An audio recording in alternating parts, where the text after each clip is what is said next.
Hello बंधुসকল मैं हातिमे आज आको पुनरे आपनालोকৰ মাজলৈ उपस्थित हलोহি। আজি मोर आलोच्य विषय बेंगेना खेती। तो इयात बेंगेनार पलिखिनि प्रस्तुत करा हल।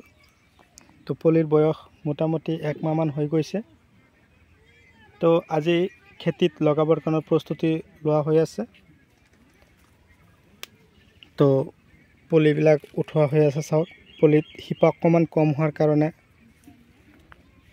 पानी आना होइसे। पानी आनी पलिबिलाकर ऊपर दी दिया हल। पानी दिले तारमाने पलिबिलाकर माटी अलप बेसिकै লাগিব हिपात আৰু হেইমতে লৈ আমি খেতিত লগাব পাৰিম।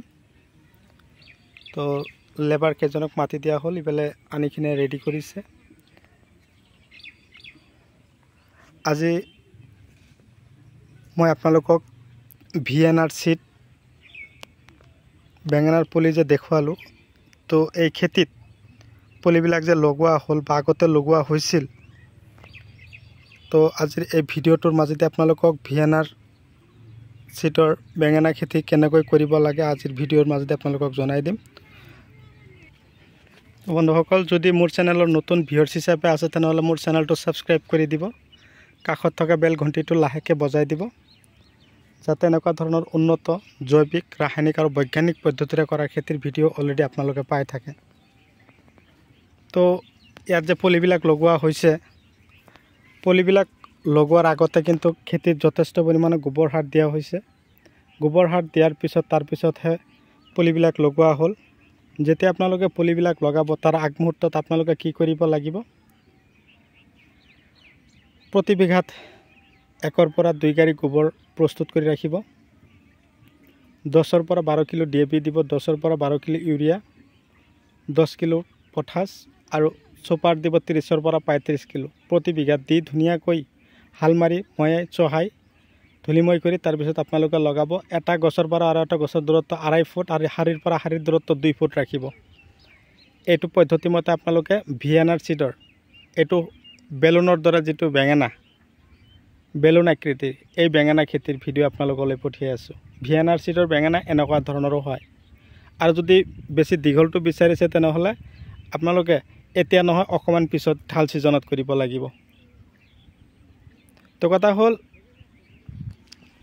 এই বেঙেনা খেতিত যিখিনি হাৰৰ কথা কলো এইখিনি দি আপোনালোকে লগালে। লগোৱাৰ পৰা যেতিয়া চাব গছৰ বয়স 15 পৰা 20 দিন হৈ গৈছে তেতিয়া আপোনালোকে পোকৰ ঔষধ খেতিত স্প্ৰে কৰিব। আৰু এটা কথা কি আপোনালোকক যে কৈছো বেঙেনা খেতি কৰক, বেঙেনা খেতিত যথেষ্ট ফলন হয়, গোবৰ বেছিকৈ দিব। গোবৰ আপোনালোকে যেটো দিব এটো শুকান গোবৰ দিব। 1 পৰা 1.5 বছৰৰ পুৰণা যেটো গোবৰ আছে সেই গোবৰ আপোনালোকৰ খেতিত দিবৰ কাৰণে আপোনালোকে প্ৰস্তুতি ল'ব। কেঁচা গোবৰ আপোনালোকৰ বেঙেনা খেতিত নিদিব। আৰু পোকৰ ঔষধ দাহাত আছে, তাৰ পিছত গ্ৰাছিয়া আছে, সিমোডিস আছে, এনেকুৱা ধৰণৰ উন্নত ঔষধ আপোনালোকে বেঙেনা খেতিত দিব। আৰু এই বেঙেনা খেতিত যে ঔষধবিলাক আপোনালোকে দিব দিয়াৰ পিছতে আপোনালোকে ভিটামিন স্প্ৰে কৰিব। লগতে আপোনালোকে দানাবিলাকো দিব লাগিব। দানাবিলাক আছে ধৰক জিভা আছে 95, হোমি প্ৰ, তাৰ পিছত পিকআপ, স্পাৰ্কাৰ জিআৰ এনেকুৱা ধৰণৰ দানাবিলাকো আপোনালোকৰ খেতিত দিব। তো খেতিত যেতিয়া ফলন আহিবলৈ আৰম্ভ কৰিব তেতিয়া আকৌ আপোনালোকে গোবৰ যে 1 গাড়ী ৰাখি দিলে নহয় সেই 1 গাড়ী গোবৰ আকৌ গছ খেতিত ধুনিয়াকৈ হিচি দিব। চাব এটা কথা লক্ষ্য কৰিব যাতে বৰষুণৰ পানী জমা হৈ নাথাকে, পানীবিলাক যাতে ওলাই যাব পৰা ব্যৱস্থা থাকে।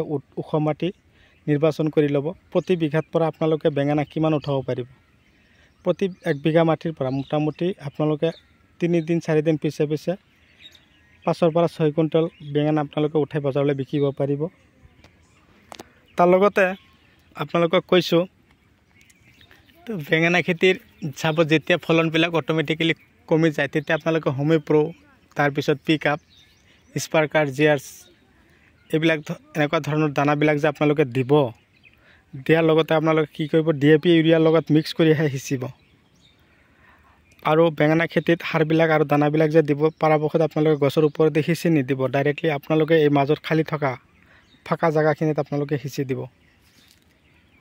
এই পদ্ধতি মতে আপোনালোকে কৰিব পাৰিব। কৰিলে আপোনালোকে যথেষ্ট ফলন পাব।